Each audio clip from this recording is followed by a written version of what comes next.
ಎಲ್ಲರಿಗೂ ನಮಸ್ಕಾರ. ನಾನು ರಾಜೇಶ್ವರಿ. ರಾಜಿ ಅಡುಗೆ ಚಾನಲ್ಗೆ ನಿಮ್ಮೆಲ್ಲರಿಗೂ ಸ್ವಾಗತ. ಸಂಜೆ ಸಮಯದಲ್ಲಿ ಬಾಯಿ ರುಚಿಗೆ ಯಾವುದಾದ್ರೂ ಒಂದು ಸ್ನ್ಯಾಕ್ಸ್ ತಿನ್ನಲೇಬೇಕು ಅನಿಸುತ್ತೆ. ಅದರಲ್ಲೂ ಮಂಚೂರಿಯನ್ ಅಂದರೆ ಮಕ್ಕಳಿಂದ ಹಿಡಿದು ದೊಡ್ಡವರೆಗೂ ಎಲ್ಲರಿಗೂ ತುಂಬಾ ಫೇವ್ರೆಟ್ ಅಂತಲೇ ಹೇಳ್ಬೋದು.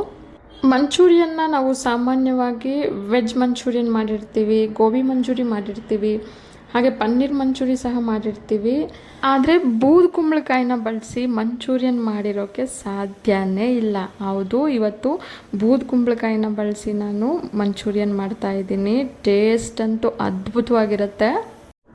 ಬೂದು ಕುಂಬಳಕಾಯಿ ನಮ್ಮ ಆರೋಗ್ಯಕ್ಕೂ ಸಹ ತುಂಬಾ ಒಳ್ಳೆಯದು. ಮೂಲವ್ಯಾಧಿ, ಅಜೀರ್ಣ ಸಮಸ್ಯೆ, ಮಲಬದ್ಧತೆ ಸಮಸ್ಯೆ, ಗ್ಯಾಸ್ಟ್ರಿಕ್ಕು ಅಥವಾ ಕಿಡ್ನಿ ಸಮಸ್ಯೆಗಂತೂ ರಾಮಬಾಣ ಅಂತಲೇ ಹೇಳ್ಬೋದು. ಮಕ್ಕಳಿಗಂತೂ ನಾವು ಬೂದು ಕುಂಬಳಕಾಯಿನ ಪಲ್ಯದ ರೀತಿಲಿ ಅಥವಾ ಸಾಂಬಾರು ರೀತಿಲಿ ಹೇಗೆ ಮಾಡಿದ್ರೂ ಅವ್ರು ಇಷ್ಟಪಡೋದಂತೂ ಅಷ್ಟರಲ್ಲೇ ಇರುತ್ತೆ. ಅದೇ ಈ ರೀತಿ ಮಂಚೂರಿಯನ್ ಮಾಡಿಕೊಟ್ರೆ ತುಂಬಾ ಇಷ್ಟಪಟ್ಟು ತಿಂತಾರೆ. ರುಚಿ ಅಂತೂ ತುಂಬ ಚೆನ್ನಾಗಿರುತ್ತೆ. ಬನ್ನಿ ಈ ಮಂಚೂರಿಯನ್ನ ಹೇಗೆ ಮಾಡೋದು ಅಂತ ನೋಡೋಣ.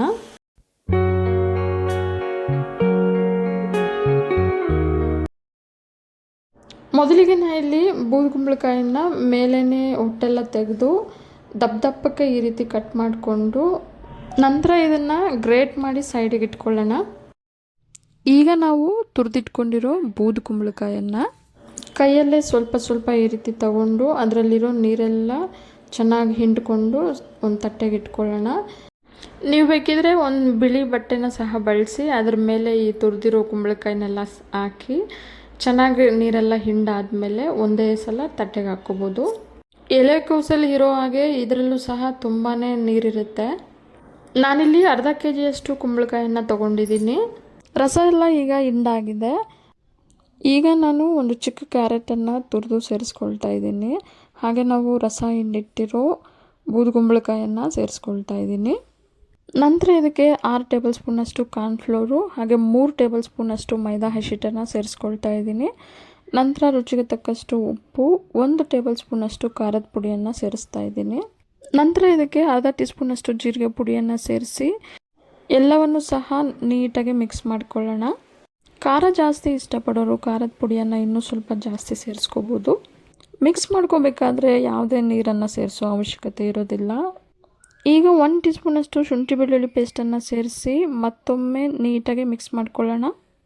ಈ ಮಿಶ್ರಣಕ್ಕೆ ಒಂದು ಚಿಕ್ಕ ಬೇಯಿಸಿರೋ ಆಲೂಗಡ್ಡೆ ಸಹ ನೀವು ಸೇರಿಸ್ಕೋಬೋದು, ಇನ್ನೂ ಚೆನ್ನಾಗಿರುತ್ತೆ. ಈಗ ಕಲಸಿರೋ ಮಿಶ್ರಣನ ಸಣ್ಣದಾಗಿ ಈ ರೀತಿ ಉಂಡೆಗಳಾಗಿ ಮಾಡಿ ಒಂದು ತಟ್ಟೆಯಲ್ಲಿ ಜೋಡಿಸಿಟ್ಕೊಳ್ತೀನಿ. ನಾನಿಲ್ಲಿ ಚಿಕ್ಕ ನಿಂಬೆಹಣ್ಣು ಗಾತ್ರಕ್ಕೆ ಉಂಡೆಗಳಾಗಿ ಮಾಡ್ಕೊಳ್ತಾ ಇದ್ದೀನಿ. ನಿಮ್ಗೆ ಇನ್ನೂ ಸಣ್ಣ ಬೇಕಿದ್ರು ಸಣ್ಣ ಮಾಡ್ಕೊಬೋದು ಅಥವಾ ದಪ್ಪ ಬೇಕಿದ್ರು ದಪ್ಪ ಉಂಡೆಗಳಾಗಿ ಮಾಡ್ಕೋಬೋದು. ಈಗ ಕಾದಿರೋ ಎಣ್ಣೆಗೆ ಒಂದೊಂದಾಗಿ ಸೇರಿಸಿ ಮೀಡಿಯಮ್ ಫ್ಲೇಮಲ್ಲೇ ನಿಧಾನಕ್ಕೆ ಬೇಯಿಸ್ಕೋಬೇಕು. ಇದು ಈರುಳ್ಳಿ ರೀತಿಯಲ್ಲೇ ಸ್ವಲ್ಪ ಬೇಯೋದು ನಿಧಾನನೇ.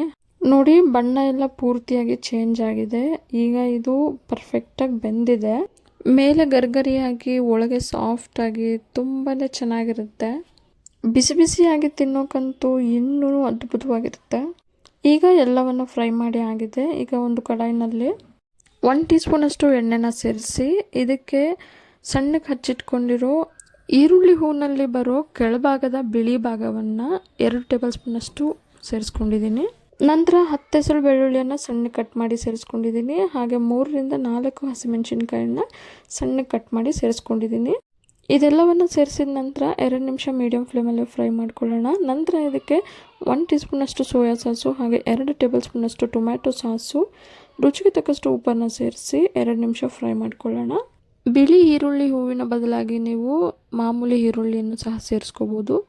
ಈಗ ಗ್ಯಾಸ್ ಫ್ಲೇಮನ್ನು ಲೋ ಫ್ಲೇಮ್ ಮಾಡಿ ಒಂದು ಬೌಲಲ್ಲಿ 1 ಟೇಬಲ್ ಸ್ಪೂನಷ್ಟು ಕಾರ್ನ್ಫ್ಲೋರ್ನ ಸೇರಿಸಿ ಇದಕ್ಕೆ 2 ಟೇಬಲ್ ಸ್ಪೂನಷ್ಟು ನೀರನ್ನು ಸೇರಿಸಿ ಗಂಟುಗಳು ಇಲ್ದಿರೋ ಹಾಗೆ ಮಿಕ್ಸ್ ಮಾಡಿ ಈಗ ಇದಕ್ಕೆ ಸೇರಿಸೋಣ. ಮಂಚೂರಿಯನ್ ಗ್ರೇವಿ ಇನ್ನೂ ಸ್ವಲ್ಪ ಜಾಸ್ತಿ ಬೇಕಂತಂದರೆ ಕಾರ್ನ್ಫ್ಲೋರ್ ನೀರನ್ನು ಇನ್ನೂ ಸ್ವಲ್ಪ ಸೇರಿಸ್ಕೋಬೋದು. ನಂತರ ಇದಕ್ಕೆ ಅರ್ಧ ಟೀ ಸ್ಪೂನಷ್ಟು ಖಾರದ ಪುಡಿಯನ್ನು ಸೇರಿಸಿ ಲೋ ಫ್ಲೇಮಲ್ಲೇ 2 ನಿಮಿಷ ಬೇಯಿಸ್ಕೊಳ್ಳೋಣ. ನಂತರ ಇದಕ್ಕೆ ರುಚಿಗೆ ತಕ್ಕಷ್ಟು ಉಪ್ಪನ್ನು ಸೇರಿಸಿ ರೆಡಿ ಮಾಡಿ ಇಟ್ಕೊಂಡಿರೋ ಎಲ್ಲ ಮಂಚೂರಿಯನ್ ಬಾಲ್ಸ್ನ ಈಗ ಇದಕ್ಕೆ ಸೇರಿಸೋಣ. ನಂತರ ಸಣ್ಣಕ್ಕೆ ಹಚ್ಚಿಟ್ಕೊಂಡಿರೋ 1 ಟೇಬಲ್ ಸ್ಪೂನಷ್ಟು ಕೊತ್ತಂಬರಿ ಸೊಪ್ಪು ಹಾಗೆ ಸಣ್ಣಕ್ಕೆ ಹಚ್ಚಿಟ್ಕೊಂಡಿರೋ ಈರುಳ್ಳಿ ಹೂವನ್ನು ಸೇರಿಸಿ ನಿಧಾನಕ್ಕೆ ಮಿಕ್ಸ್ ಮಾಡ್ಕೊಳ್ಳೋಣ. ಮಿಕ್ಸ್ ಮಾಡಬೇಕಾದ್ರೆ ಗ್ಯಾಸ್ ಫ್ಲೇಮ್ ಲೋ ಫ್ಲೇಮಲ್ಲೇ ಇರಲಿ. ಮಿಕ್ಸ್ ಮಾಡ್ತಾ ಮಾಡ್ತಾ ಮಂಚೂರಿಯನ್ ಗ್ರೇವಿ ಎಲ್ಲ ಮಂಚೂರಿಯನ್ ಬಾಲ್ಸ್ಗೆ ನೀಟಾಗಿ ಹೊಂದ್ಕೊಳ್ಳೋ ಹಾಗೆ 3-4 ನಿಮಿಷ ಫ್ರೈ ಮಾಡ್ಕೋಬೇಕು. ಬೂದ್ ಕುಂಬಳಕಾಯಿ ಮಂಚೂರಿಯನ್ ಈಗ ರೆಡಿಯಾಗಿದೆ. ರುಚಿ ಅಂತೂ ಹೇಳೋಕ್ಕೆ ಆಗೋದಿಲ್ಲ, ಅಷ್ಟು ಚೆನ್ನಾಗಿರುತ್ತೆ. ಈಗ ಕೊನೆಯದಾಗಿ ಇದ್ರ ಮೇಲೆ ಸ್ವಲ್ಪ ಬಿಳಿ ಎಳ್ಳನ್ನು ಸೇರಿಸ್ಕೊಳ್ಳೋಣ. ಬಿಳಿ ಎಳ್ಳನ್ನು ಸೇರಿಸೋದ್ರಿಂದ ರುಚಿ ಅಂತೂ ಇನ್ನೂ ಚೆನ್ನಾಗಿರುತ್ತೆ. ಈಗ ಬಿಸಿ ಬಿಸಿಯಾಗಿ ಬೂದ್ ಕುಂಬಳಕಾಯಿ ಮಂಚೂರಿಯನ್ನ ಸರ್ವ್ ಮಾಡ್ಕೊಳ್ಳೋಣ. ಸರ್ವ್ ಮಾಡಿದ ನಂತರ ಇದ್ರ ಮೇಲೆ ಇನ್ನೂ ಒಂಚೂರು ಬಿಳಿ ಎಳ್ಳನ್ನು ನಾನು ಸೇರಿಸ್ತಾ ಇದ್ದೀನಿ. ಎಳ್ಳು ಇಷ್ಟಪಡದೇ ಇರೋರು ಸ್ಕಿಪ್ ಮಾಡ್ಕೋಬೋದು. ನನಗೆ ಬಿಳಿ ಎಳ್ಳಂದರೆ ತುಂಬಾ ಇಷ್ಟ, ಅದಕ್ಕೆ ಸ್ವಲ್ಪ ಜಾಸ್ತಿನೇ ಸೇರಿಸ್ತಾ ಇದ್ದೀನಿ. ಬೂದ್ ಕುಂಬಳಕಾಯಲ್ಲಿ ನಾರಿನಂಶನೂ ಸಹ ತುಂಬಾ ಇರುತ್ತೆ, ಹಾಗೆ ಹೃದಯದ ಆರೋಗ್ಯಕ್ಕೂ ಸಹ ತುಂಬಾ ಒಳ್ಳೆಯದು.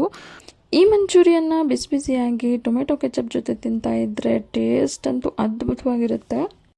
ಇವತ್ತಿನ ಬೂದ್ ಕುಂಬಳಕಾಯಿ ಮಂಚೂರಿಯನ್ ನಿಮಗೆಲ್ಲ ಇಷ್ಟ ಆಗಿದೆ ಅಂದ್ಕೊಂಡಿದ್ದೀನಿ. ಇಷ್ಟ ಆಗಿದರೆ ಒಂದು ಲೈಕ್ ಮಾಡಿ, ಹಾಗೆ ನಿಮ್ಮ ಫ್ಯಾಮಿಲಿ ಆ್ಯಂಡ್ ಫ್ರೆಂಡ್ಸ್ ಜೊತೆ ಶೇರ್ ಮಾಡಿ. ಹಾಗೆ ಮಿಸ್ ಮಾಡದೆ ಒಂದು ಸಲ ನೀವು ಮನೇಲಿ ಟ್ರೈ ಮಾಡಿ ನಿಮಗೆ ಹೇಗೆ ಅನಿಸ್ತು, ಟೇಸ್ಟ್ ಹೇಗೆ ಬಂತು ಅಂತ ನನಗೆ ಕಮೆಂಟ್ ಬಾಕ್ಸ್ನಲ್ಲಿ ತಿಳಿಸಿ. ಮತ್ತಷ್ಟು ಹೊಸ ಹೊಸ ರೆಸಿಪಿಗಳಿಗೋಸ್ಕರ ರಾಜಿ ಅಡುಗೆನ ಸಬ್ಸ್ಕ್ರೈಬ್ ಆಗೋದನ್ನು ಮರಿಬೇಡಿ. ರುಚಿಯಾದ ರೆಸಿಪಿಯೊಂದಿಗೆ ಮುಂದಿನ ವಿಡಿಯೋದಲ್ಲಿ ಸಿಗೋಣ. ಧನ್ಯವಾದಗಳು.